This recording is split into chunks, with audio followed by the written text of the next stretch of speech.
Welcome to the Independent Artist Podcast, sponsored by the National Association of Independent Artists. Also sponsored by Zapplication. I'm Will Armstrong, and I'm a mixed media artist. I'm Douglas Sigworth, glassblower. Join our conversations with professional working artists. All right, welcome to the podcast, everyone. We have kind of a unique situation this week. We have Will on the road in Chicago, patching him in. So thanks for doing that, Will. Thanks for being with us. Well, good morning, Douglas. You may not be able to see my pretty face here. I'm actually signed into the Moxie Hotel downtown Chicago. I literally was going down to get my truck. And get my laptop connections and get all set up and have a little makeshift podcast studio in my hotel room. Yeah. And I'm walking through the lobby, and I shit you not, there is a podcast studio in the lobby of my hotel. Like, that is hilarious. I mean, these podcasts are such a common thing now. When I tell people, like especially my kids and there's Gen Z friends that I have a podcast, they're like, of course you do. They're like, you're like officially an internet meme. And I honestly have no idea what that even means. Do you know what that means? I know what that means. They're not flattering you, Douglas. I don't think so. You. They are mocking you. So yeah, I'm down here, and it's funny. I'm in a little room in the center of the hotel lobby, glass on all three sides, and a couple of chairs. I could have a guest. I've got a better microphone in here than I do in my home studio. Yeah, I mean the whole thing. Wow. It sounds pretty great to me, other than the fact that I've been running my mouth for the past 4 days straight here in Chicago. Yeah, you sound like it might be Mac Truck Monday. Like you use that phrase often enough. I do. I feel like chewed food. I've used that as well, and I'm socialed out. I can't. The listeners appreciate you, checking in here because they got to hear your voice every couple of weeks. Well, it's important. Speaking of listeners, we've got a loyal listener, and I got to give a shout out to longtime listener and Art World's Lil Buddy, Oscar. Lil Buddy. Like he's the Art World mascot almost. He's right there in all the meetings and out there thriving, and picked up a reproduction for me over the weekend. I thought that was sweet. So thank you, sir. Awesome. Nice to meet him face to face. Well, back in my one-of-a-kind days, I remember that 1 week often felt like I had moved in for the month. And when the show is over, you literally feel like you've done a month-long show. Yeah, you definitely set up a store at that show. You set up your gallery and you're there. It's kind of funny the way that I had it set up. You could see my booth, my buddy Greg Turco's booth, and then Michael Schwegman's booth, all three right there. And we had ourselves like right there at their little cafe and music area. We had ourselves a table and like a little office. Like we just sat there all weekend with my boys there. So that was so you weren't trapped in your little cubby. You could babysit the booth from a little bit from afar, so people didn't feel you hovering. Yeah, across the hallway. I always like to give people a little bit of space. A little bit of space to move around. I had a big 15 by 10 booth there. So it was fantastic. Geez, I was so excited to see your display and your work and the red walls, everything about it. Just, you took it up another notch, man. I mean, it was just fantastic. It was interesting to me, how they offered wallpaper for the wall. Wallpaper? Yeah. I've never heard that one before. Yeah, well, it was funny. It was literally like I kind of expected, and I called ahead and I'm like, look, is it going to be like a big vinyl sticker? I don't want shiny walls. We're artists. We have a certain aesthetic. And I'm like, I don't want it to be shiny. I kind of imagined it would be like a vinyl installation wallpaper kind of thing that they could take on and off. Okay. So I got there, and it was, you can log on to the Independent Artist Podcast Facebook page if you want to see the pictures. You were kind enough to post those, but sure. Yep. What I found interesting was like I got there and I'm like, I spent $300. These people rolled out literal paper, like it's paper on those. Oh, they don't paint them. So it's paper that. Okay, gotcha. Mm-hmm. 9 foot tall paper roll that they rolled out and then sliced with a razor and cut right and stapled up, and it looks like paint. I'll save my money. I was talking to Turco over the weekend. I'm like, you want to share a roll of paper and pick a color and kind of do, because we have this whole spot. We have like a little island where I'm right next to him. And the benefit of, if you've seen his photography, like our collectors are the same. A lot of, if I'm collecting Turco, then you're going to be interested in what I have as well. Like it just fits in it goes together really well. Yeah. He's not my competition. He's my enhancement. Yeah, right. Great word for sure. I mean, it's like if we had a couple of big guys over the weekend that somebody that had several of his pieces, bought a couple more, then immediately just went over next door. And I mean, he's, I'm bringing people over to him. He's bringing people over to me. It definitely goes hand in hand with that. It's the classic yes and. We talk about that on the podcast. The yes, we like to add to. So we've got to have someone next to you that you're friends with, but then you can add to the collectors, collections. Then that's awesome. It goes hand in hand with that thing you posted the other day about, us not being each other's competitors. We are not, we're not trying to win. We're trying to, all boats rise as one. There you go. All right. So, I mean, I've been all over Chicago and stuck in the merchandise mart and everything, but what have you been up to? I love being able to keep tabs on everyone and see what everyone's up to because I'm trapped, but my spirits are doing really good. I've turned this corner of recovery where at first it was after surgery was barely able to lift my head up and my leg would swell into a freaking balloon or something. Worst part, honestly. Yeah. But now I'm able to get up and about. And last week we kind of had our first kind of outing. We were trying to get ready to see if I was going to be able to attend my nephew's wedding, which was this past weekend, which was beautiful. His wedding reception. Shout out to the happy couple, Corey and Sammy. Love you guys. But earlier in the week, my niece, his sister, is not listening to the show. Yes, they might be. They got better than All right. But anyway, so we went, we did a kind of a trial run, see what this was going to be like for me to navigate out in the real world again, down to her place because she's a hairdresser. So she cut my wife's hair. Obviously don't need my haircut, as those of you who know me. You need rag. You need a red. Polish it. Yeah, she did do that. She took care of the eyebrows, so everyone will be happy to know that my eyebrows weren't out of control for this event. But so they get me all into the house and use the jaws of life, getting me out of the car and through a garage and into the house and onto the couch. And she's got this amazing puppy. It's a golden retriever puppy who's a year old, and so it's a full-sized big dog, but with puppy energy. And this dog doesn't know that it has to be careful around my leg, that I've got what the surgery came in at $65,000, you know what I mean, worth of work done on this ankle of mine. And it decides it's going to start using my cast as a chew toy. It was entertaining. Nothing bad happened. It was just getting myself back into the real world again and not being so careful and delicate and everything. So yeah, I definitely felt the same way when I got out there and felt like I needed to wrap myself in bubble wrap before I left the house. Yeah. But you had a good outing. It made me feel like I can do this. I can actually get out and about. I can go to stores. We went out to a restaurant. So I'm not so housebound anymore, which has done wonders for my mood and for getting ready for, kind of this next stage of things. Nice. Went to a restaurant like a big kid. Like a big kid. In fact, you got me so interested in going to the Olive Garden after your story last time about being a bartender at the Olive Garden. So shut up. Okay, you've made it out of the house after how many weeks, and you went to the Olive Garden? Well, it was more of convenience than anything. It was one of those, we were out doing an errand and we were hungry, and there happened to be an Olive Garden right there, as there is in any strip mall USA. So we were like, let's grab some pasta. So that's what we did. Did they sing the Hospitaliano song for you? No idea what that even means. That's the birthday song. No. All right. Okay.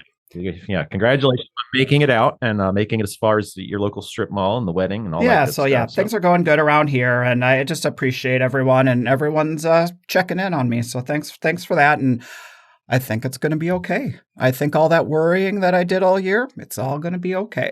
Worrying is just praying for things that you don't want to happen. That's true. It's we're going to get into the whole manifesting your fear type thing. It's true. Worrying, all that does is just, it brings that shit right to front and center. So, back that shit up. So, long weekend.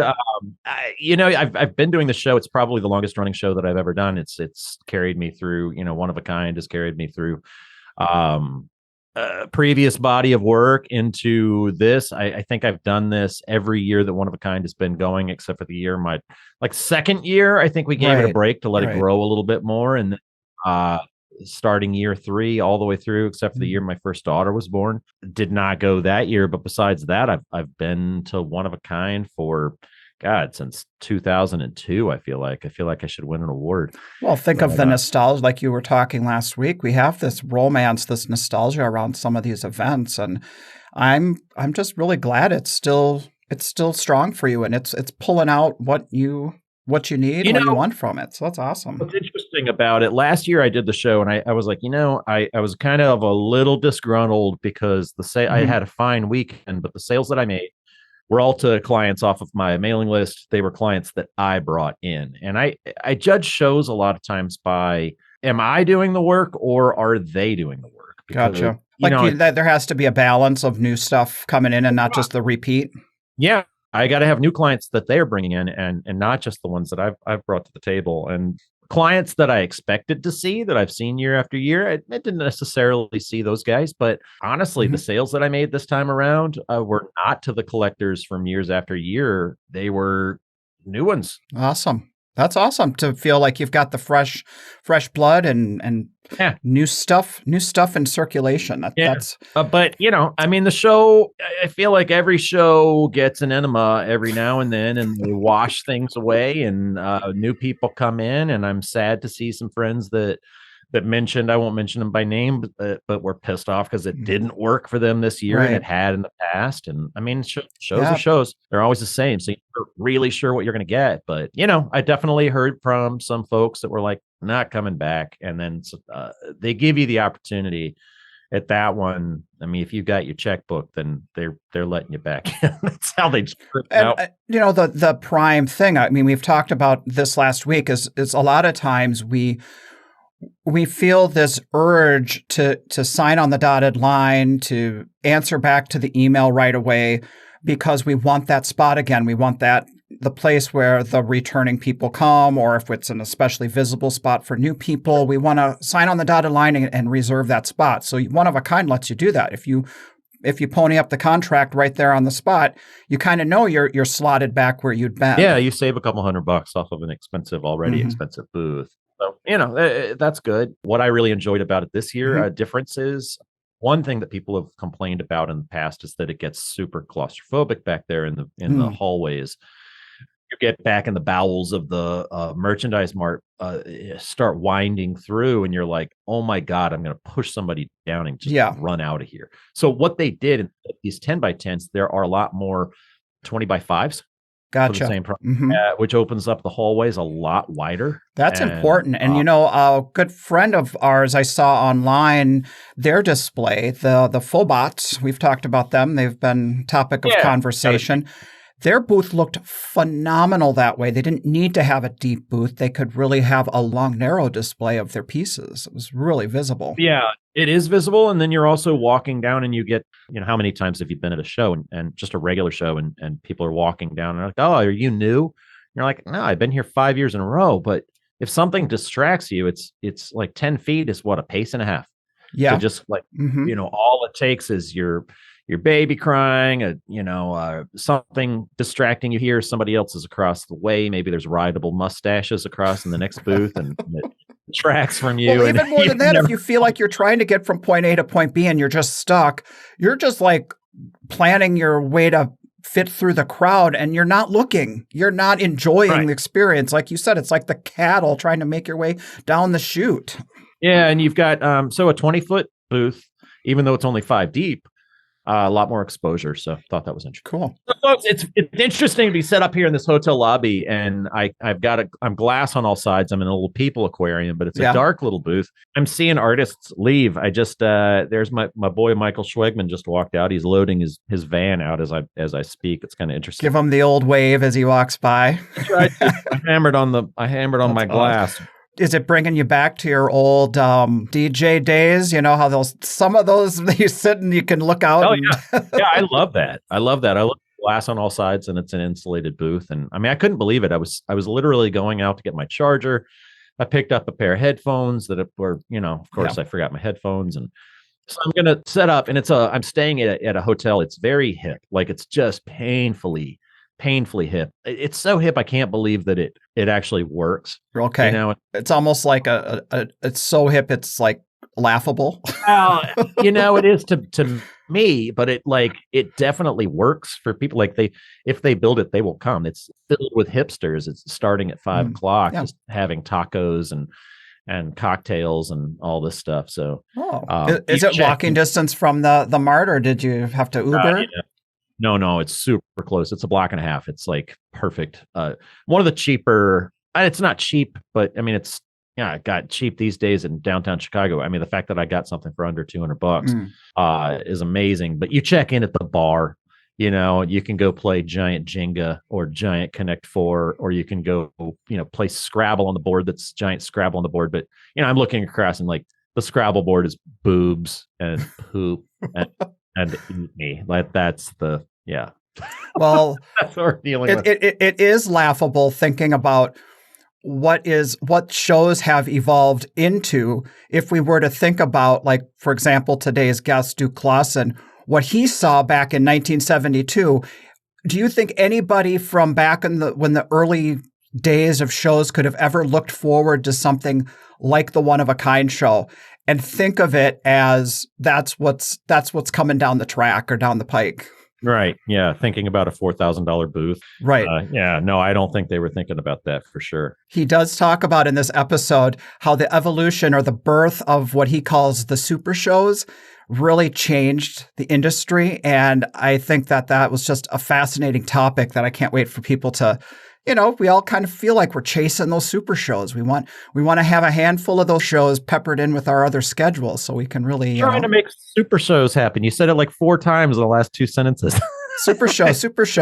I'm overly caffeinated, so I'm sorry. No, that's fine. No, I do like that about the show. Sometimes terms that we have from guests or things that you or I have said have kind of entered the lexicon. So that it is definitely, I know what that means. And it's like, I always call them A-listers or majors and mid-majors is how I've always treat them like golf tournaments. It's like, well, here's, the Indianapolis 500 may not count as more points on the schedule, but it feels like a bigger one. But yeah, it's good to be done. I'm done for the year. Well, I know that feeling. It is kind of like everything that you put your energy in towards. It's like coasting into home and planning next year. So go home. And you're going to be on your couch for a few weeks. We know that that's always your post one of a kind gift is you come home with some kind of illness or virus you take home with you. Yeah, we'll see. I've got my folks are coming actually on Friday. So cool. Coming for the holidays. My mom, she said one of her bucket list things was she always wanted to see Santa Fe at Christmas. And I'm like, well, we can make that happen. Make that happen. Yeah, their gift this year was flying them into Santa Fe, and yeah, we're gonna have a great week, have some big plans, and it's funny. It's like, what do we want to do? And I'm looking at things that you can do for the holidays. I'm like, well, John Waters' Holiday Spectacular is at the Linsick. I don't think Mom would like that one. I don't know why. Leave it to Will to find the outing or the activity that might make his mom just a little uncomfortable, huh? What do you think? Poor mom. She's been tested for the last 50 years, but I test my poor mother. But they'll have a great time. They're not staying with us out in we're about 20 minutes outside of Santa Fe downtown. They're staying right on the square, and the lights are out and everything's been lit up in the plaza. So we're gonna have a big time. Yeah. Yeah, you're talking about Duke and super shows, and I don't know. I think it's incredibly rewarding to get a voice of somebody who's still so fresh, but has been in the industry for so long. So he tells a lot of little fun stories that we can all relate to throughout, but stick to the end. At the end of his interview, he tells some of his funny one-liners or his funny things that he's encountered on the road with customers that are priceless. They're guaranteed to have you rolling. So listen to the end, everyone. Absolutely. Duke Klassen is a freaking gem in our industry. I'm really appreciating his time and insight. So let's turn it up. This episode of the Independent Artist Podcast is brought to you by Zap. the digital application service where artists and art festivals connect. Well, sometimes I'm in a real hurry, and I just love that I have things that are saved in Zap to streamline my process. Saving shows as favorites is my personal way of using Zap. That's my favorite. I know a lot of people use the calendar, they use the events, but for me, if I'm saving the favorites of anything I've ever looked at or thought about doing, then I can check out those deadlines on a regular basis. But then there's other times when I have a little more time on my hands and I'm looking into other shows. All the information is right there in the prospectus with links to the website. I can see who the artists are that have participated in the past. That's a great idea, Douglas, because one of the ways that I was finding shows at the very beginning was to go online and see who I felt my work looked good with. It's just great that all that information is organized and easy to look over when planning our next show season. Well, I have a very special guest with me here today, someone I've known for over 21 years, and I think a lot of people out on the road know him too. So welcome to the show, Duke Klassen from Minneapolis, Minnesota. Hey, Duke. Hey, nice to see you. You too, man. How you been? Very good, very good. Yeah? Had a pretty good winter so far. I talked to you last week, and you said you're just back from a big trip. Yes, I went to France and to Italy for 3 weeks. Yeah, tell me about it. Originally, I just had planned to go to Italy, but then I added a side trip to Paris in advance. Ladessa and I, my wife and I, lived in Paris for about 4 months years ago. So in the Wayback Machine, when you guys first... Yeah, when we first met, I mean, it's the very first thing we did is we sold everything and moved to Paris for 4 months. And then we continued on for another 8 months of traveling after that until the money ran out. So was it designed to just be like let's go have an experience? And Exactly. Well, we thought, let's just travel. We got to know each other quite well in a year. How long had you known each other before you decided to launch this big trip together? A very short time. In fact, I mentioned it to Ladessa maybe about 2 weeks after I met, and I told her that I was going to Europe, and she says, I'm coming too. And I thought, okay. Wow, I hardly know you. Well, she wanted to get to know you, right? Right. What better way? She had a studio right around the corner from my apartment. She didn't have enough money for an apartment and a store, rather, not a studio. Okay. And so she was sleeping behind a bookcase. And not too long after we met, I met her at the door, and she was standing there with her arms outstretched with her clothes on her arms and said, I'm moving in. So that was sort of the beginning of our relationship, yes. Well, Anyway, there must have been some kind of a spark for her to be ready. Yes, there was. There definitely was. But so we didn't move there. But the reason I went back to Paris is because she had asked me and the 3 kids to scatter her ashes where we thought she'd want to be. So I scattered her ashes from the Pont-Neuf Bridge right by Notre Dame, because that was our favorite bridge, and we crossed it almost every day. So that was my reason for going over to France first. But then I spent my time in Italy, in the northern part of Italy. Okay. And just north of Florence and up to the border. And do you still travel as rustic as you did back in the days, or a little yes, more definitely. creature comforts? We always had the opinion that the more money you spent on a trip, the less you see of the country you're going. Okay. So we That's always stayed down market, if you will. Yeah.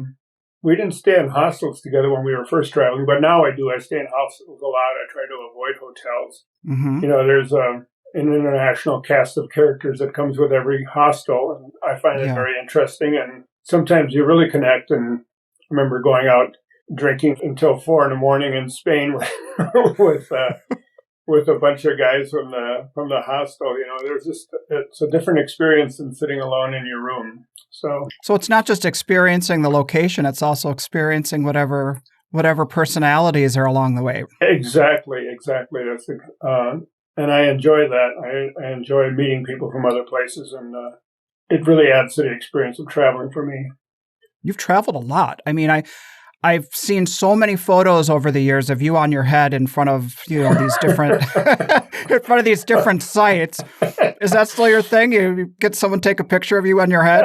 Actually, I did have a headstand in the trip to Italy. Yes. And that used to be Ladessa's idea, because it started out on a mountaintop between Lebanon and Syria, right on the Lebanese-Syrian border, and we were we were trying to decide whether there was enough flat land to pitch a tent. And I said, well, I could do a headstand here. It's that flat, and of course, we were sort of under the influence, and that's how it started. And then after that, every trip, she insisted I do a headstand.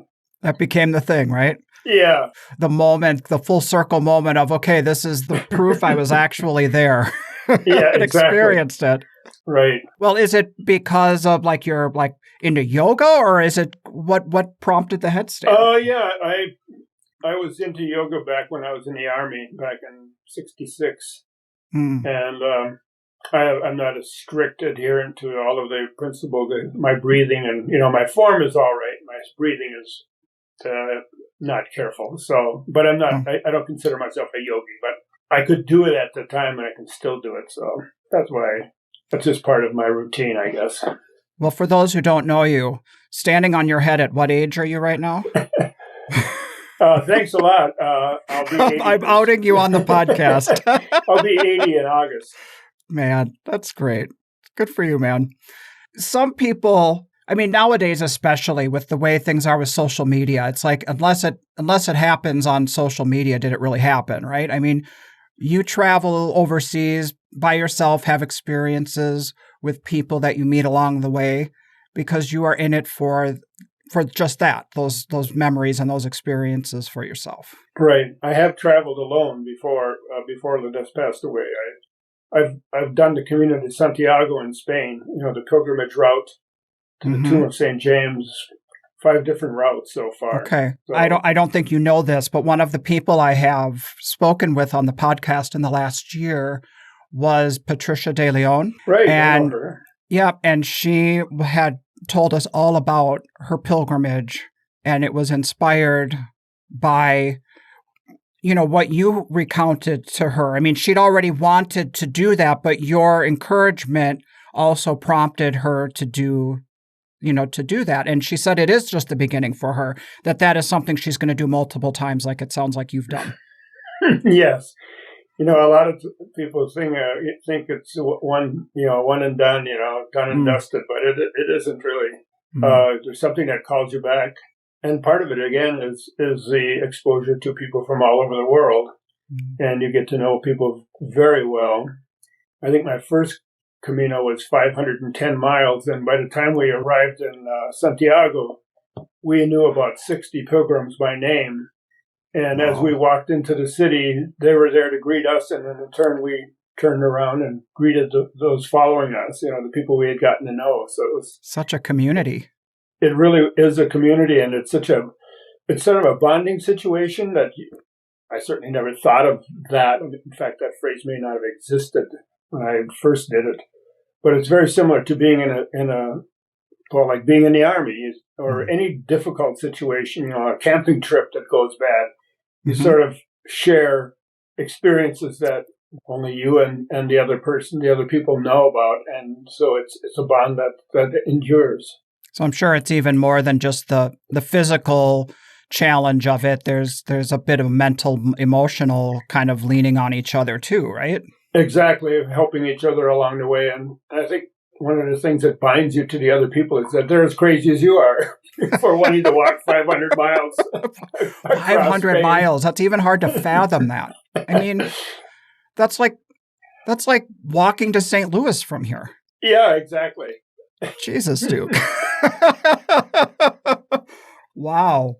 It seems to me that this conversation about travel and kind of your take on travel is kind of a symbol of your overall life, would you say, with like being an artist and traveling to art fairs? It's kind of all kind of fits into the way you lived your life. Yes, I'd say so. Being a road warrior, doing shows and stuff, it's you have many of the same factors involved. Maybe it's a little bit easier while you're going somewhere, but once you get there and you're setting up and you've got this community of people, which I treasure beyond almost anything. We made our living on the road. We didn't have any galleries or shops or wholesale or anything like that.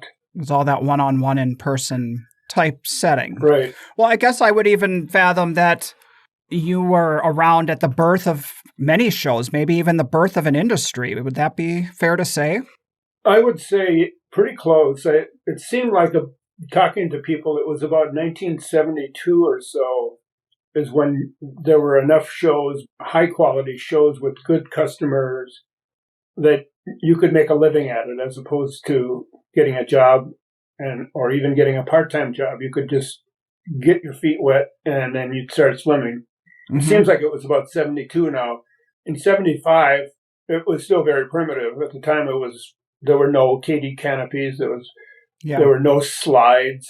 I remember, my first show was the Uptown Art Fair in Minneapolis. Okay. And I think the jury process was he held up your check to see if it was any good.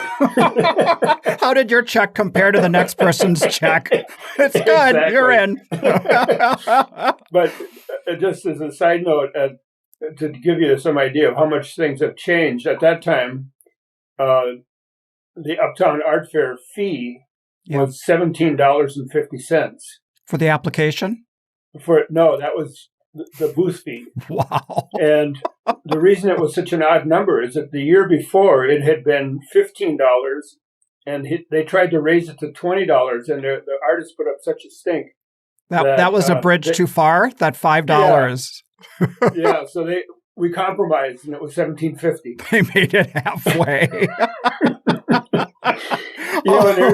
And that's the kind of negotiation that doesn't happen nowadays. Well, I guess they felt like the artists were an important part of the event, and if they were going to lose artists over $5, well, let's see if we can meet you halfway. Exactly. And it was quite a different thing at the time too. Like gasoline was 40 cents a gallon. So the profit margin was fabulous. Right. Any particular show would be maybe $25 or something like that. Mm-hmm. And many of our shows, at first we did just local shows because we always drove these old beater vans for a long time. So we didn't, finally sort of stretched out, pushed the envelope down to Madison, Wisconsin. That was the big venture out. The big venture out. And if you broke down in Madison, you might have to live in Madison now. Right. Exactly. So in 72, which shows were like kind of the groundbreakers back then? Which ones were around that are still here today? Well, like Lakefront, Uptown. 75 was my first show at the Uptown, but Ledesse was actually in the first Uptown. Right. In 1964. I remember, the last time I did Uptown, you were there, and it might have been the last time you guys did Uptown, and you were telling me about how, didn't they write an article about that she had been there the full duration of the years of the show? Exactly. She missed a few years when we were in Europe, but she was in at the beginning. I think they set up under the marquee of the Uptown Theater. Right. Okay. And there were only a few. I don't think there were 25 artists at the time. So did people just show up with folding tables, or what did they display on? Yeah, folding tables or blankets, or just leaning their paintings up against the wall of the stores. And then what was it being put on by? Was it by the Merchants Association? It was the Merchants Association. And apparently it must have increased the number of customers who came to Uptown, so they continued on for 50-some years now. Yeah, it's like it brings bodies to an economic center, and it's like advertising in a way. It is. It's really I think they're more concerned about drawing new customers and letting them know about the area as opposed to the artist. Mm-hmm. I think a lot of merchants associations, the ulterior motives are stronger than the concern for a particular artist's success or not. But obviously, they know that the more successful the artists are, the better quality show they will get. So. They learn that definitely eventually, and then there's like a learning curve, even how far they can push that. Because I think we have gotten to a point in history where some event organizers really think that there'll always be enough artists to fill whatever spots they want to have. So they kind of feel like they hold all the cards. I think you're right there, Doug. Yeah. I think there are shows that they develop a bit of hubris about their position. And it's not, obviously, it's not good for the artists when that happens. Yeah, so back in the day there, what were the first handful of shows that, I know you were saying you stayed local, but then when you started to branch out, what were those early shows out there? Actually, we were in town for quite a while. We went up to Fargo for place called West Acres, and then there was there were shows in Des Moines, and we did a few mall shows too at that time, because mall shows hadn't lost all their credibility. You could actually go to a mall show and make money. So we did shows like at Southdale Shopping Center, which was sort of interesting because Ladess was very pregnant when we did the Southdale Art Fair. Okay. And she went into labor at the show. You're kidding. Okay. And she's wearing white pants and she's bleeding through her pants. And so we're crossing the parking lot to our hospital, which happened to be where our older daughter was born. Okay. And the mall cops were chasing us because they wanted us to take the ambulance. And Ladess says, "I'm not taking an ambulance across the parking lot." By the time you get the car here, I'll be there. So just let me do this. So there was one of our neighbors, you probably know him, Doug Hicks, watched our booth while we checked in at the hospital, and I went back, and then I packed up the jewelry and stuff. So Brenna actually is an art fair baby. So is she the one that Ladess went into labor with? Yes. She does art fairs for a living now. And now for those of you who don't know the Klassen Glanzer family, your daughter, Brenna, is following in your footsteps, and she's out on the road as well. That's right. And she's also a jeweler like you guys? She's a jeweler, yes. Okay, awesome. And she's been doing it now for 14 years. That's got to be a sense of pride to kind of feel like what you started. A lot of times, our children will almost be the antithesis of what we do. Like if you have a banker, then you end up having an artist. And if you're an artist, then you end up having a scientist or something like that. Right. It's got to be kind of an interesting feeling to be like, she followed suit on you guys and what you do. Well, we very carefully decided never to encourage any of them to go into the business. Okay. So we just never said anything about, this is what you could do. Yeah. But, actions speak louder than words in many cases. And, I think she saw the freedom that we had. And I think that's one of the most amazing things about doing art fairs is that you're free, you're in charge, your tasks every day change, and your success depends to a high degree on what you're doing and how you do it. Yeah. So in that respect, it's like it's an attractive. Yeah, as driven as you are, you directly reap the benefits of that. As hard as you want to work, and if it's not coming to you as much as you want, then that is almost a motivator to work harder and to just figure it out. Yeah, the business encourages you to strive and succeed. But one of the difficult things I think a lot of people have is that they don't know when to stop succeeding. Like we used to have these guys, especially men whose wives were looking at jewelry. They'd come over to me and they'd say, "You know what you need to do?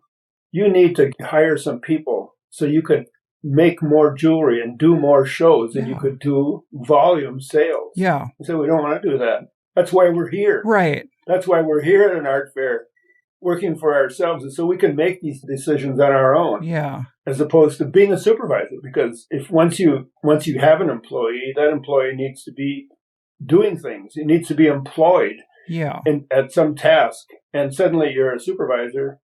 It's a freedom that you can get with doing art fairs as an artist that you can't get in other places. I think about what you said just a few minutes ago, like when you traveled overseas and you kept it as simple as possible because that extended the amount of time you could have experiences. And so this business is about having those experiences with your work, with the people that connect to your work. And it's not about having more money. It's about having more experiences. Right. And that's one of the things you can do in our business is that you can schedule your time. You can have as much leisure time or travel time or vacation time as you want. And if you can afford it, it's another part of being independent, being an independent artist. Absolutely. Yeah.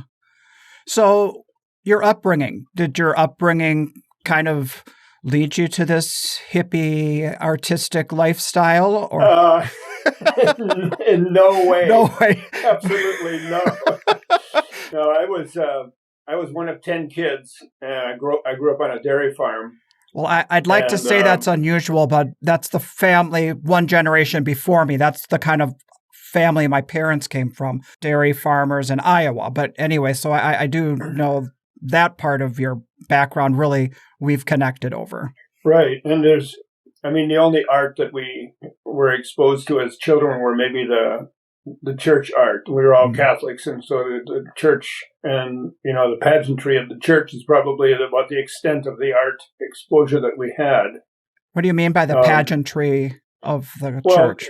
Being Catholic, you've got statues, you've got paintings, you've got murals, you've got processionals and stuff like that is all part of the religion. Yeah.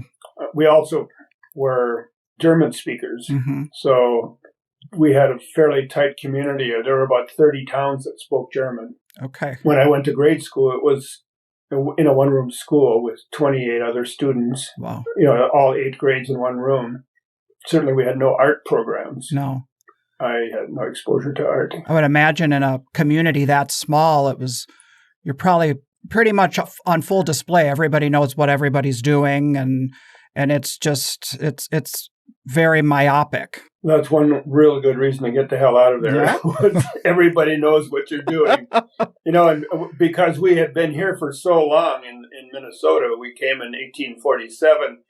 The intermarriage was just astonishing because for the first 70 years that people were living in Stearns County, they never married more than 5 miles away, as far as you could comfortably ride a horse and ride it back. Okay. So everybody was very closely related, and as time went on, you had to search out somebody you weren't related to. Yeah, weren't too closely related to, and exactly. lots of brothers of the same family marrying sisters of the other family. Exactly, I'm sure. Yes.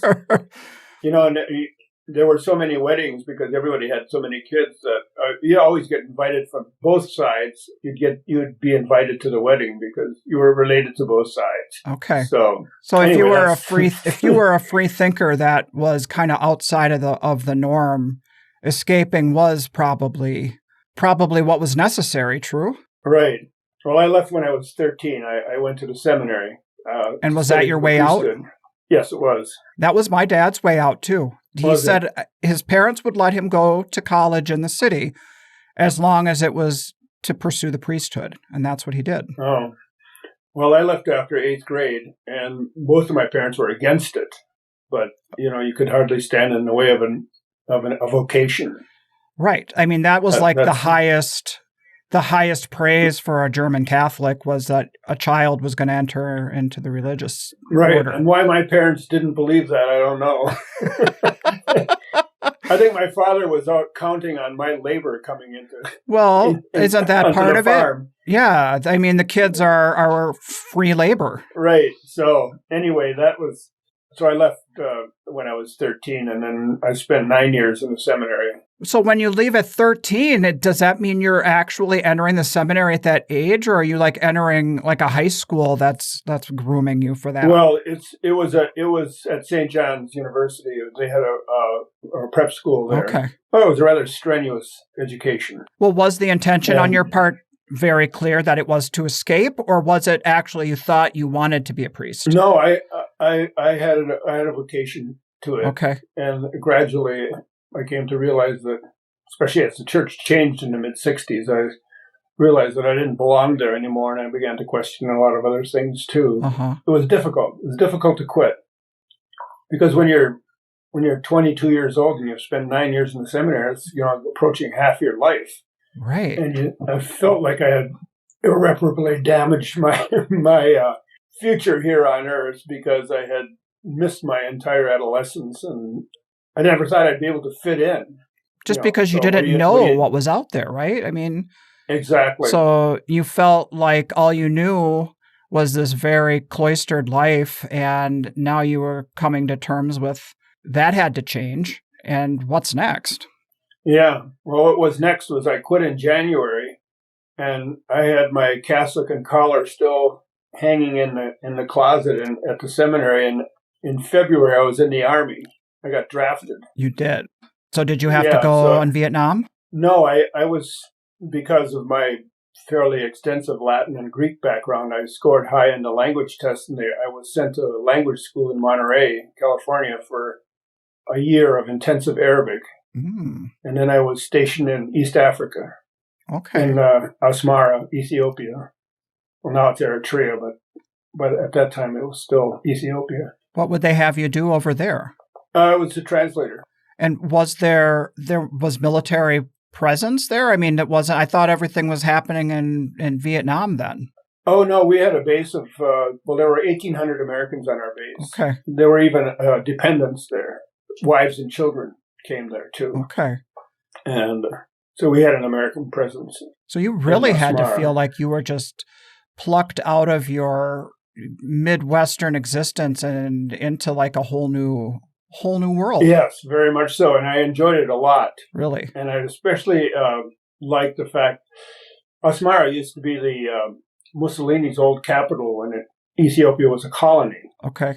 So there were still 7,000 Italians there. Mm. And so that a lot of African cities they've got a bit of a rough edge on them, but the Italian presence there, the boulevards, the restaurants, the culture was such that it felt a lot like Africa, but there were sort of like little niceties that made it a lot easier to live there. Okay. And I enjoyed it a lot. And how long were you in the military? I was there in the military for 4 years. So when I came back from Ethiopia, I went back to the language school as a German assistant instructor in German. Okay. And until my time was up, and then I quit. Okay. I mean, then I was discharged. I would have quit a lot earlier. Yeah.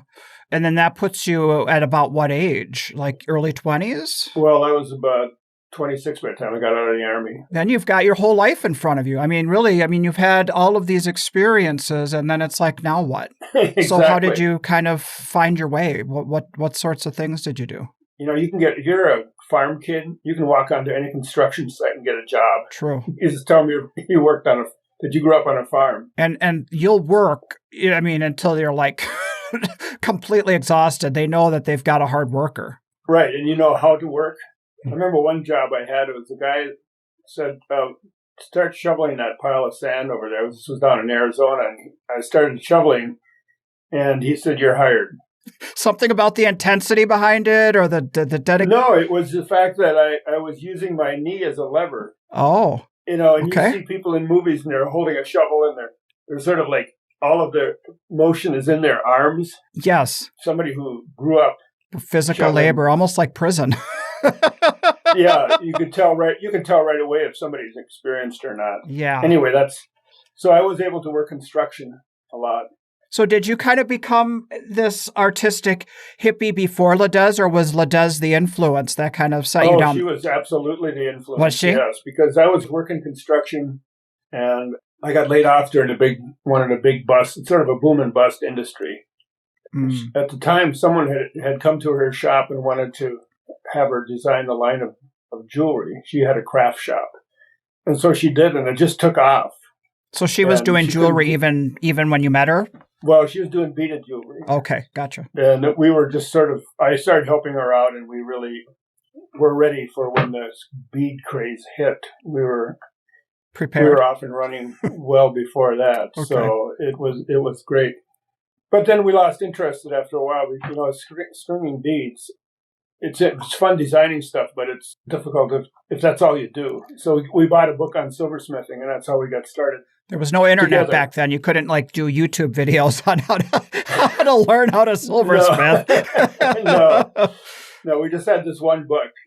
It probably would have been better if we had some training, but we didn't. And in a way, it made our work unique to us because we didn't have much influence to guide us. My last interview, I talked with Oliver Schnorr from Naples. And he got into jewelry because of his wife, who was a traditionally trained jeweler from Germany. And he described him being self-taught as being like, you aren't in a tunnel vision with your creativity. And he could lean on Christiana for the technical side of things when he needed it. But the designs were more wide open when you are self-taught, because you can see things from a fresh set of eyes. I think you're less likely to follow in your instructors or your professor's footsteps if you haven't had that academic experience. Mm-hmm. Well, I've heard, actually, I read it in Ledez's obituary years ago, that she was categorized as a creative powerhouse. Is that accurate? I would definitely say so. She was up for the challenge of changing everything all the time. Yeah. She worked a lot harder at it than I did. Okay. I was sort of a slacker when we worked together. Although we always each had our own money, we kept track of our own work. Oh. We had separate accounts. So you had different lines of work that was under the umbrella of the partnership? No, they were compatible designs.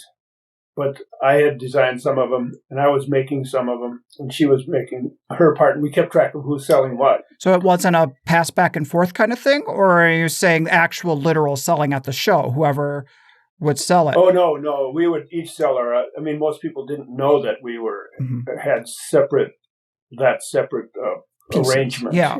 Okay. Right. Interesting. We sold it all as our work. I never knew that. Never even considered that over the years. That I just assumed that each piece you guys kind of like had different stages you worked on it, but we never worked together. Really? we never collaborated on a single piece. Interesting. And we ran our lives in a very equal manner. Like when the kids came along, one person would have the kids for 6 hours in the morning, and then in the afternoon they would work, and then the person who had them the kids in the morning would put them to bed at night. Mm-hmm.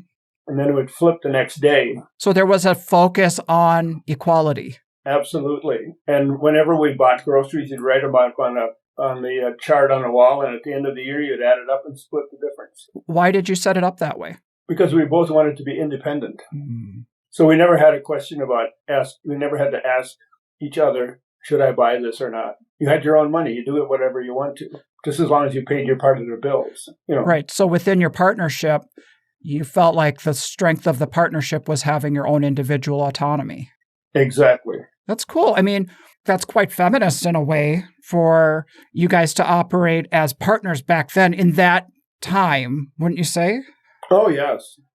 Well, I would say that I'm a feminist. A lot of people claim they're feminists, but it felt like we had equal lives and we had our own money, so we never had to argue about money. We never had discussions about money. Yeah. Of course, it helps if you're making about the same amount of money. True. Yeah. If you have one person in the partnership is making 80% versus 20%, of course, you have to do proportional sort of things like that, but that's the way we did it. That's interesting because I think that some people enter relationships and at some point along the way, you start to feel like, am I dependent or is this person dependent on me? And then it's like it tends to maybe lose a little bit of that equality or that feeling of like who's pulling their weight, or is somebody with you because they're your equal partner or because they want something from you or need something from you, I had no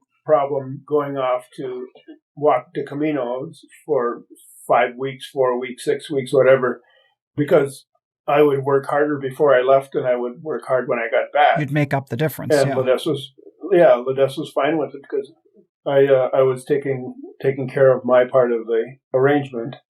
So it gives a person a lot of freedom. And, like she took a lot of time off because she was an inline skating marathoner.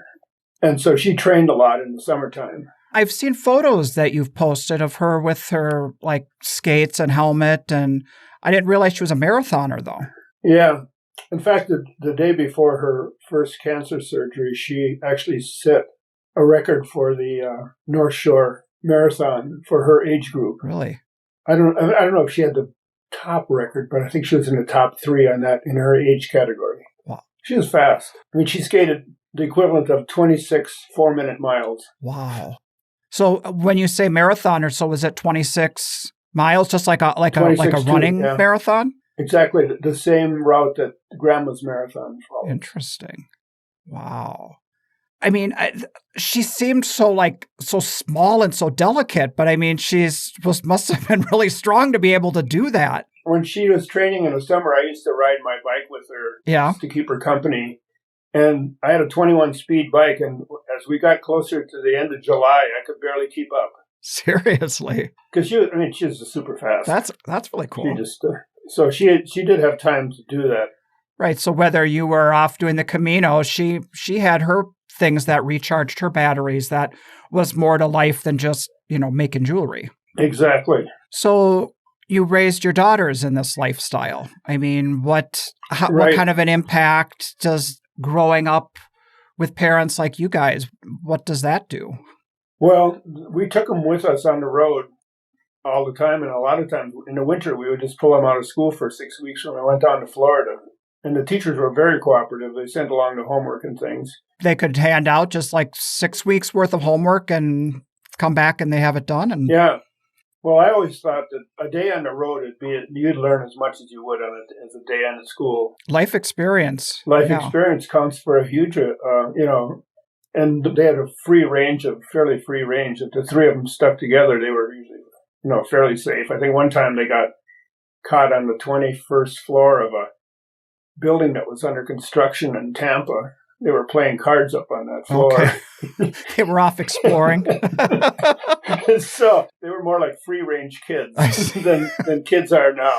Yeah, and there's no cell phones or anything, so they're stuck. I mean, they've got to figure out how to get out of that situation. How old were they? Like middle schoolers then, or what?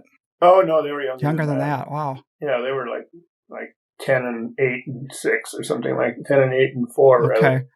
I had these kind of conversations with Mickey and Reiko last year about the free-range kids. You know what I mean? That's what her and Reiko and Luke had a very similar experience like you're talking about with your daughters. Right. I don't know that they ever got away and went up in a building and got stuck, but I think they roamed the art fair sites for pretty much. Yeah. Well, one time we were at the plaza at breakfast, at the artist breakfast at the plaza, and one of the volunteers came up to our table and said, there are a couple of cops who would like to speak to you in the back of the room. Okay. We go, okay. So we went back to the back of the room, and these two big cops, and our three kids, they were standing back there, and the kids were sort of hanging their heads. And the cop said, "We found your children taking money out of the fountain. The money was intended for the blind kids," or something like that. They're like it was a wishing pond or something, right? Yeah, and he said, "Well, we didn't know that. We just thought the money was there for the taking." So they did have some run-ins with authorities, but generally they were very good. So we know of Brenna. Tell me about your other daughters. Well, Ariana she graduated with a minor in art. She used to do prints and stuff, but then she had kids, and so her life sort of took a very domestic turn for a while. But Brenna and Ivy, they have traveled everywhere. They've had, I think they were 17 months on a backpacking trip in Southeast Asia. Wow. And Brenna just got back from a scuba diving trip in Borneo. She was in Australia for 2 months after Plaza. That's great. She and Ivy went up to Borneo for, I think it was 9 days. But yeah, I think they travel a lot because they're very familiar with it. Yeah, they get some of the same experiences that you had been seeking out over the years, and right, and they're frugal about a lot of things, and because travel is important to them. Yeah, it's a sort of a values I think that people develop. Well, what have you gotten over the years out of your travels? Well, I think probably a huge appreciation for the differences in people and geography and customs. I think I've seen the top and the bottom. I mean, I've been in very, very poor countries and very well-to-do countries, and I'm interested in history. I do know that about you. Many times when you were on the circuit regularly, our conversations would revolve around history and politics and travel and all those things. On this last trip to Italy, I went up to Bolzano in northern Italy, and I don't know if you remember, there was the Iceman who was discovered in 1991. It was a man who was frozen in the Alps, okay, and he was discovered by a couple of hikers, and they thought it was a murder scene. Okay. And they called the cops. It turns out he was a Stone Age hunter.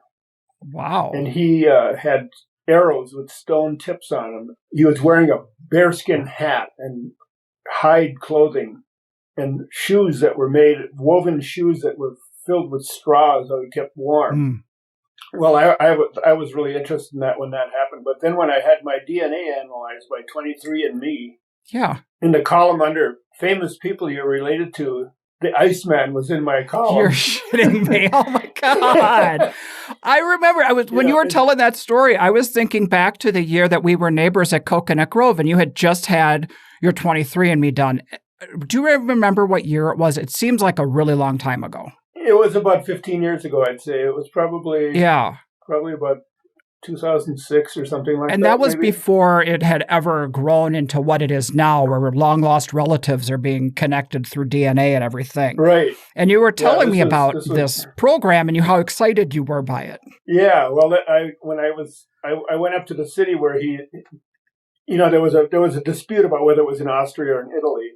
So they resurveyed the area, and it turned out it was in Italy. So the museum where he's located right now, it's a 5-story building, and you can look through a window and see him. He's actually still frozen. The flesh is still on his body. Wow! And they were able to determine the contents of his stomach and where he grew up based on the tartar on his teeth. He was so preserved. Yeah, he was so preserved. And then it turned out it was a murder scene. He was shot from behind and below. As he was going up this mountain, he was shot with a stone-tipped arrow. Wow. And it was I just thought, I got to go see my relatives. How many generations away was it, right? Well, it was 320 generations back. So it was 5,300 years ago. And it was before the first dynasty in Egypt. Third dynasty is when they built the pyramids, and it was like he lived before Stonehenge. Jeez. I mean, 5,300 years ago. Now, I can't imagine how much DNA they could base a connection to me, but right. I don't know. I just accepted it. Well, did you see the resemblance when you walked up to him? Actually, no. I'm not quite that dried out yet. But they actually don't let them dry out. Every 6 weeks, they spray them with a fine mist, and they keep them frozen because they don't want them to desiccate. Okay. They want to, and they've got a team of scientists that have been working for 30 years on learning all they can about them, and as the science develops, they learn more and more all the time. So are they doing like tests and studies on him, or is it just to preserve him for like museum purposes or what? No, they're still doing tests on him. Okay. Yeah. That's interesting. I mean, it seems like it's every 6 months or so I hear more about, something they had just discovered about him. Yeah. So. Well, speaking of your history, I know that you're a writer, and is that kind of where you put your writing energies towards? Do you kind of write about what you know, or what are your stories about? My stories, the book I had published, I don't know, that was a long time ago, 25 years ago. There were stories of my growing up in Stearns County, because it was with every passing year, it becomes more and more distant and unusual to grow up the way I did. Okay.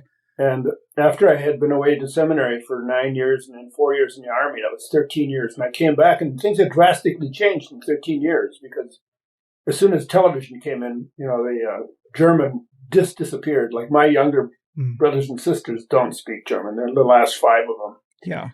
Don't. They can understand German. And, we got paved roads. We started to have outsiders coming in. But television was massive. It was massive as far as the social change. Just letting in what is going on out in the world and culture and all that. I remember it was in the 3rd grade in grade school. It was the first time I ever heard of an ocean. Really? I hadn't heard of an ocean. And then I nearly cried, because I thought, well, I will never see one. You proved that one wrong, right? Yeah, exactly. But I mean, that's how isolated it was. Yeah. Because nobody had ever really gone anywhere after they had traveled all the way over from Germany and Austria and Switzerland. all this mix of people had come 5,000 miles, and then they just stayed put in the county. They just never went anywhere after that. And I felt like I was part of that. Yeah. I felt like I was never going to be able to see anything different.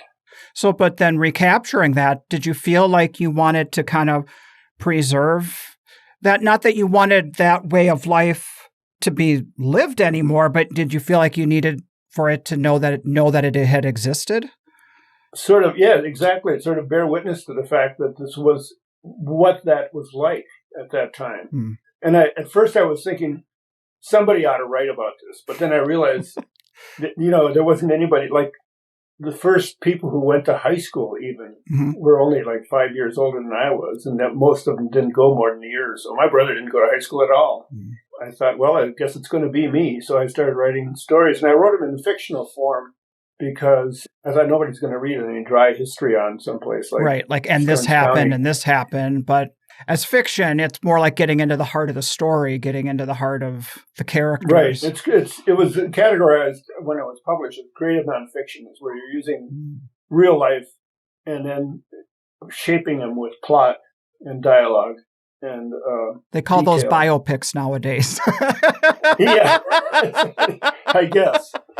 But I had written a whole bunch of these stories, and my writing group encouraged me to submit them to a competition, and it was picked to be published. So wow, that's how it got published. I sort of never expected that.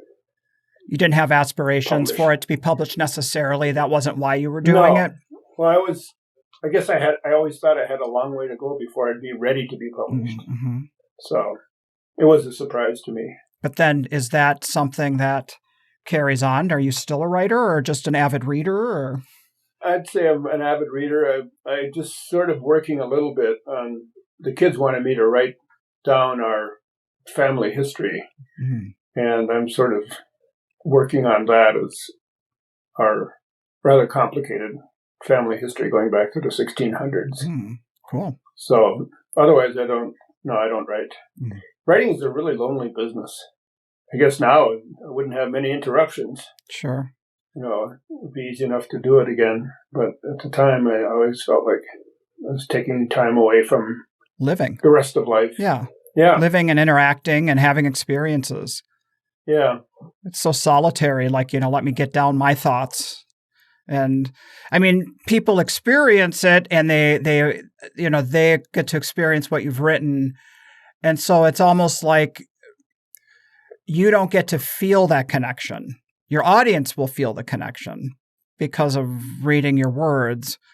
But I can see that you are such a social being that might be like once it was done, you're ready to move on. Yeah. Okay, I did that, been there, done that. Yeah, in a way, yes. Not that I have ruled it out for the future, but when I finished it, I sort of felt like, well, that part of my life is behind me now. I had no desire to go back to that. Yeah.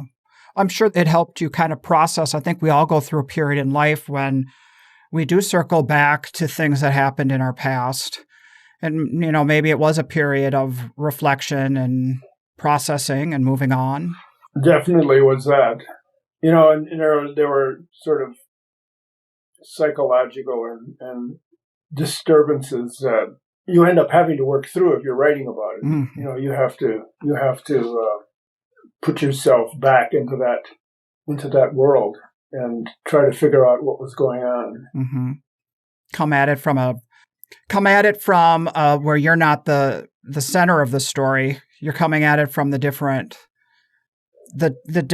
players or the different characters in the story, and you can see more of a broader picture, perhaps.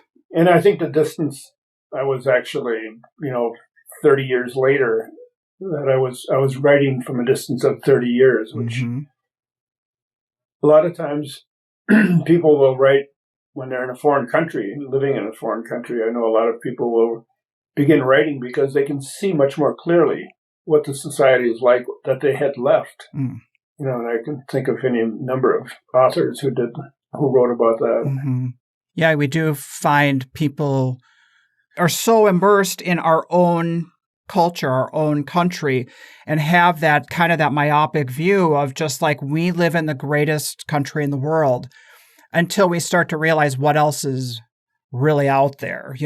Certainly there are things that we have that we should be really grateful for, but those aren't always the reason that people are alive on the planet either.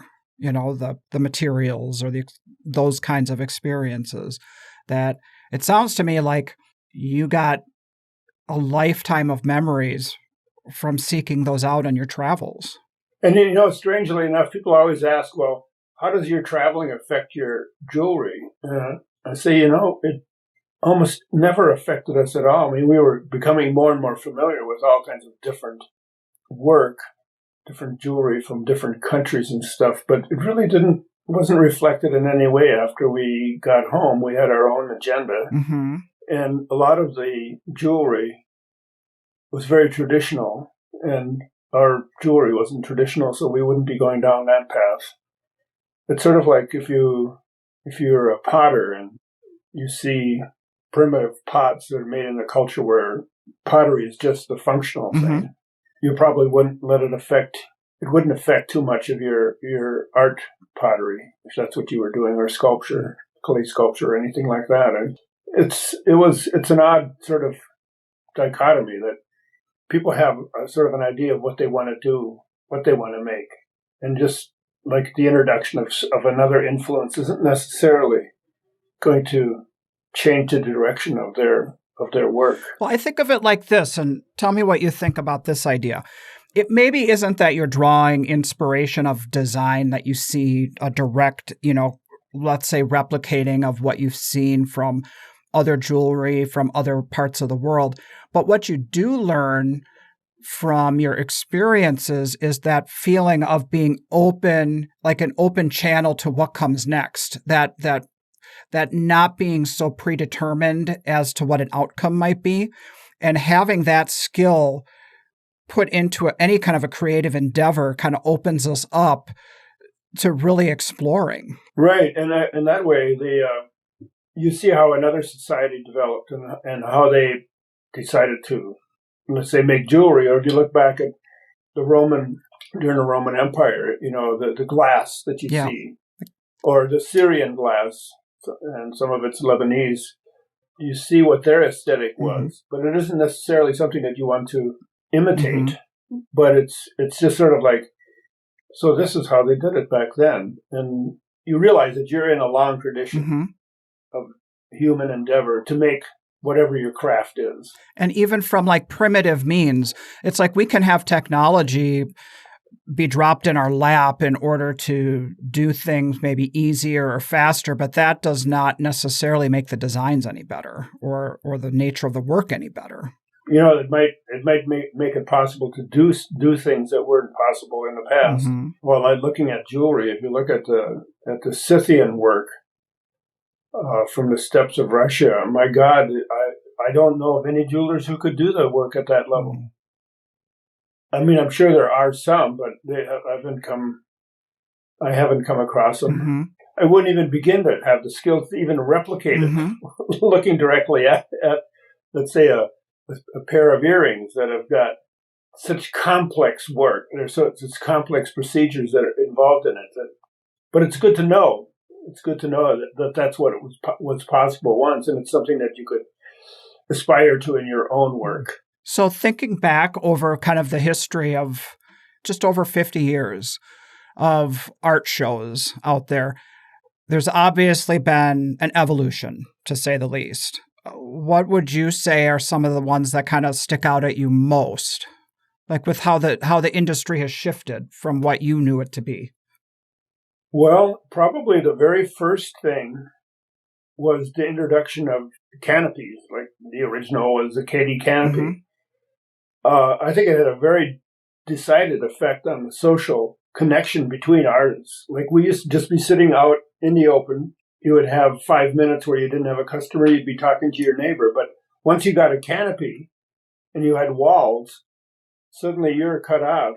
The only way you can talk to your neighbors is to walk around a wall and see them.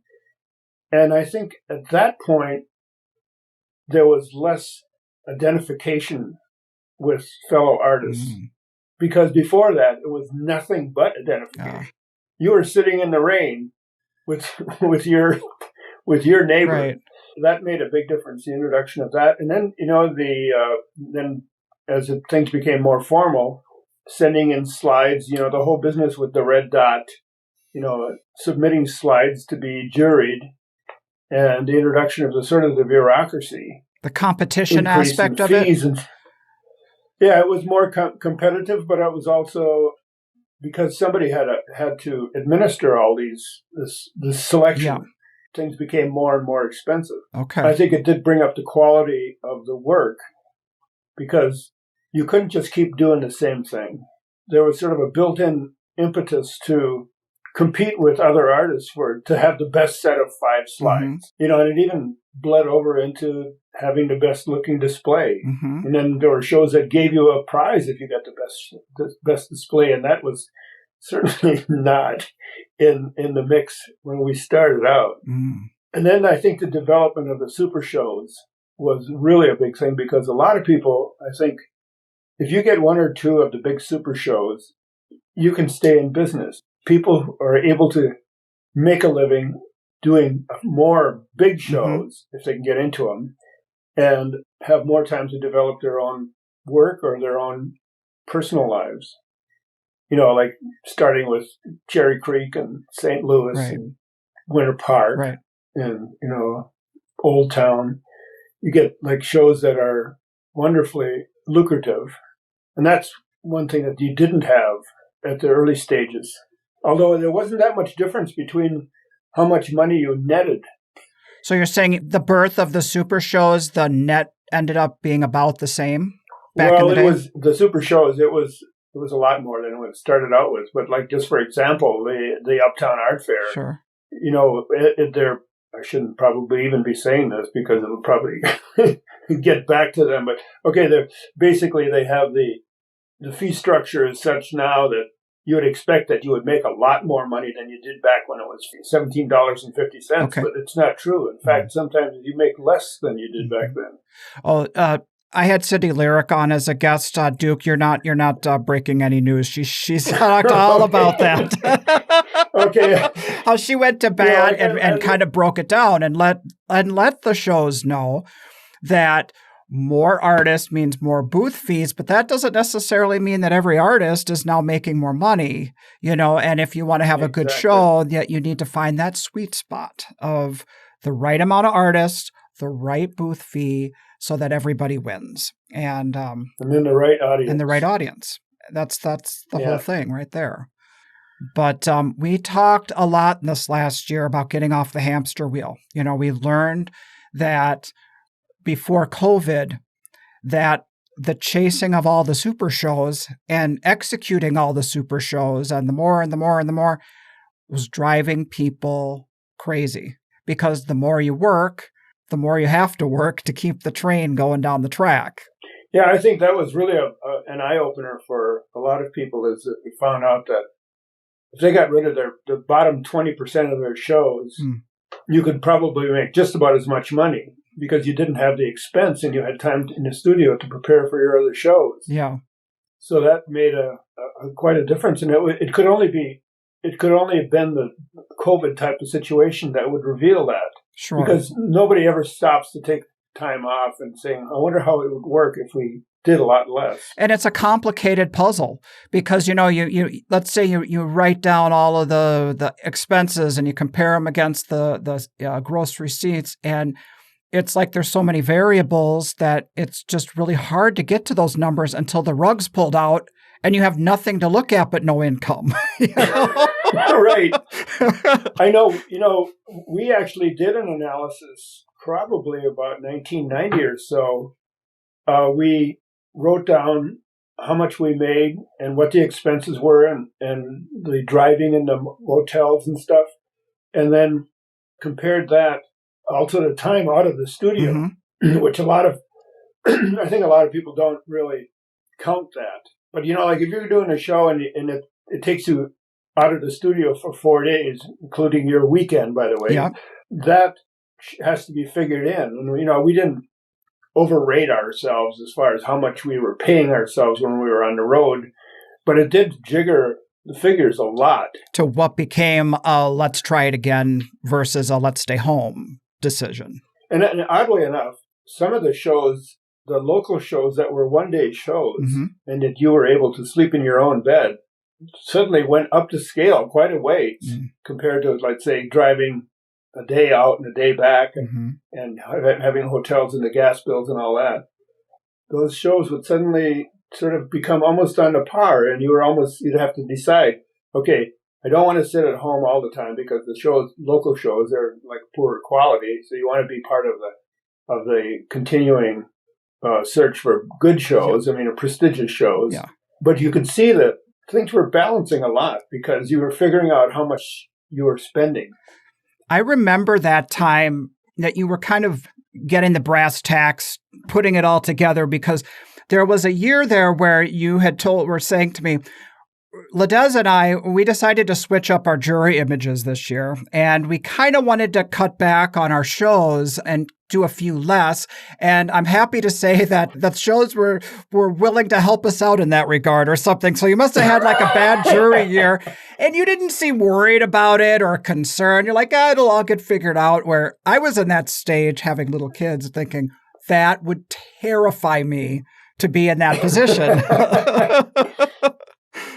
Well, I think one of the keys to being an art fair artist is always spend less than you're making.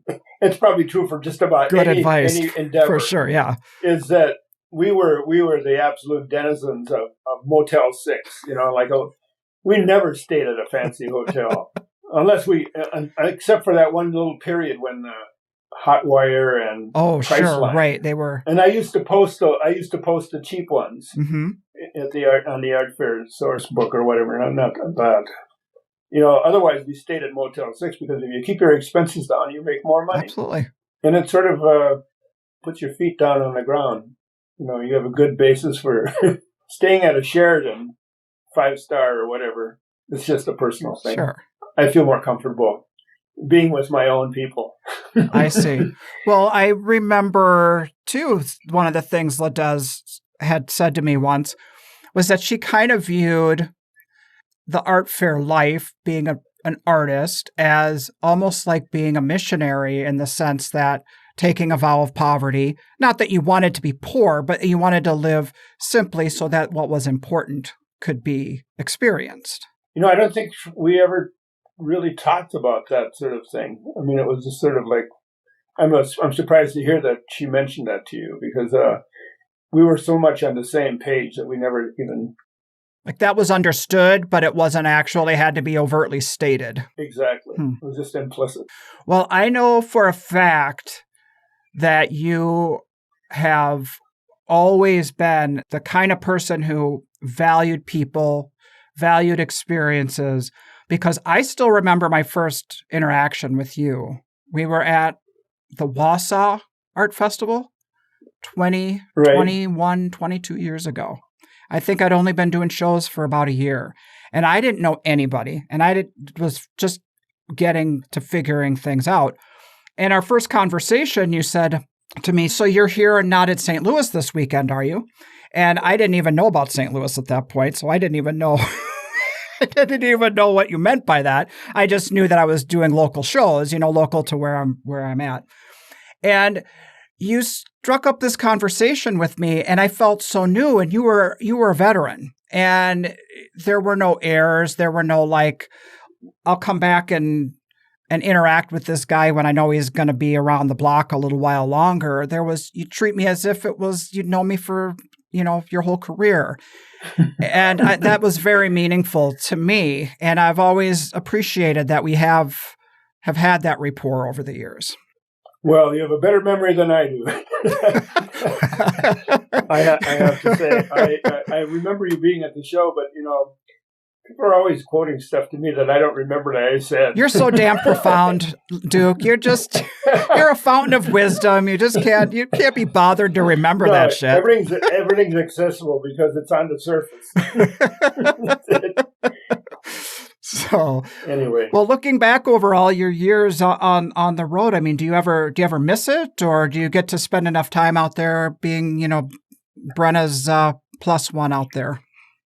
yeah, I think being a roadie sort of softens the transition because, like, I've helped her down at Winter Park, and this year I helped her at Jazz Fest, St. Louis, and the Plaza. Oh, And so I got to see all my old friends mm-hmm. and got to see what things look like now, and they have changed. Yeah. In the 3 years that I've been. Well, speaking of super shows, those were a few super shows that you were at, right?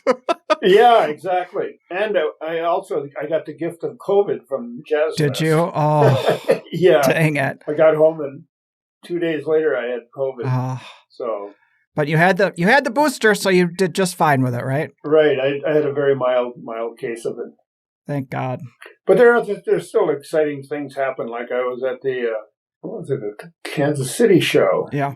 I was handing a customer a necklace, and as I handed it to him, my shorts dropped down around my ankles. For crying out loud. I don't know what happened. It was all of a sudden I was just standing there in my underwear, and I just pulled them back up again, and then made the sale.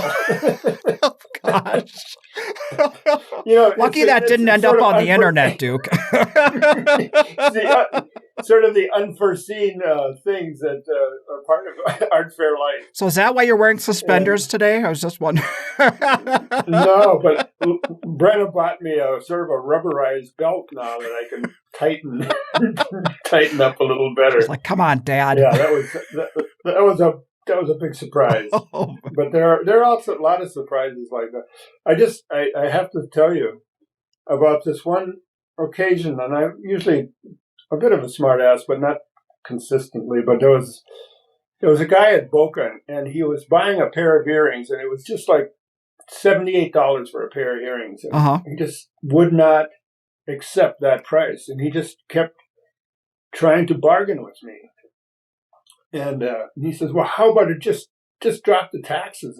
And this went on for like about 5 minutes. Relentless. Yeah, just relentless. And finally I said, "Wait a minute. How about if I show you something you can afford?" Oh, that is... that was not the diplomatic thing response to his pleading. Wow, he just went berserk. He said, "I could buy your whole booth," and I said, "Please then do."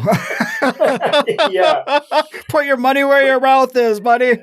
Yeah, there are lots. I remember a lot of things. There are just the oddest encounters with customers.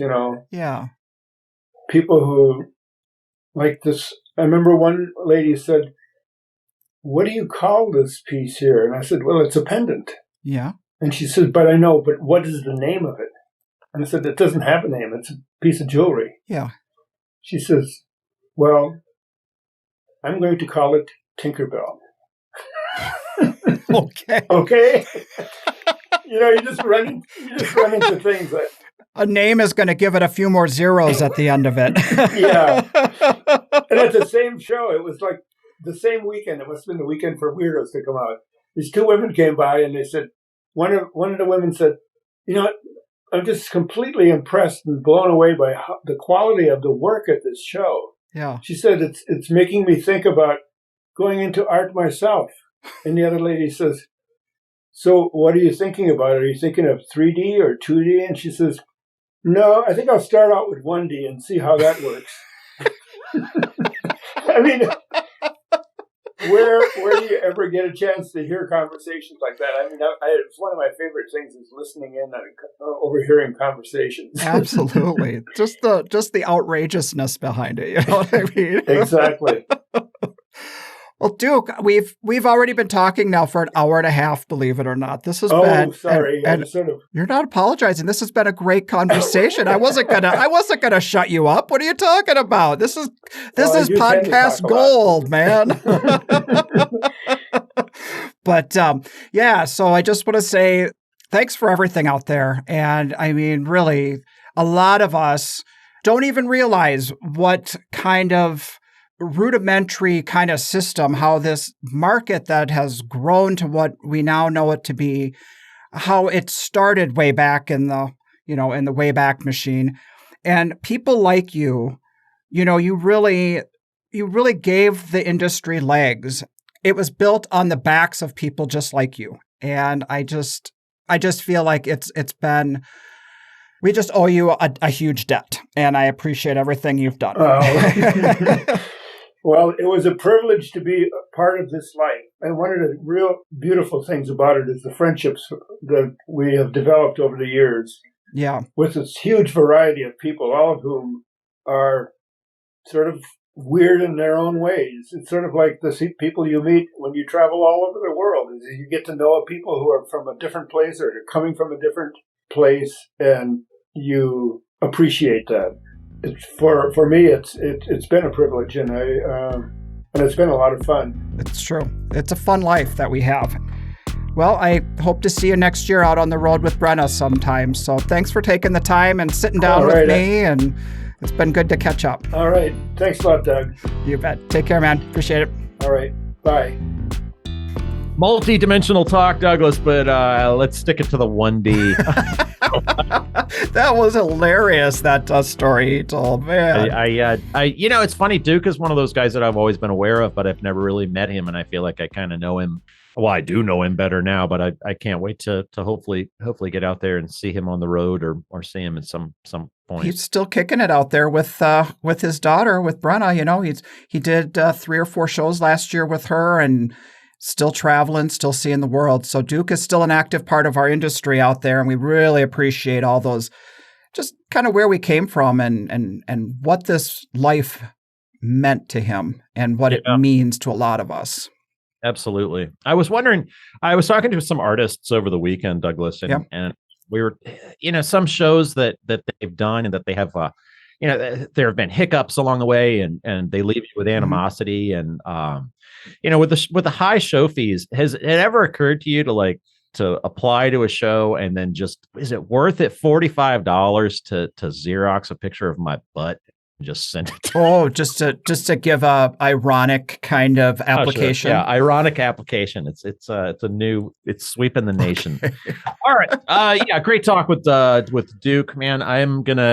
The tacos are starting to waft in out of the hipster lobby. I think I'm going to go eat some breakfast and sounds good, man. Great to see your smiling face, my friend. You too. Your spirits are back up and feeling a little optimism coming. Feeling like my old self again. Well, safe drive on your commute back to Santa Fe, and enjoy your time with your family. Thank you, my friend. Talk to you soon. All right, talk to you later, man. Bye.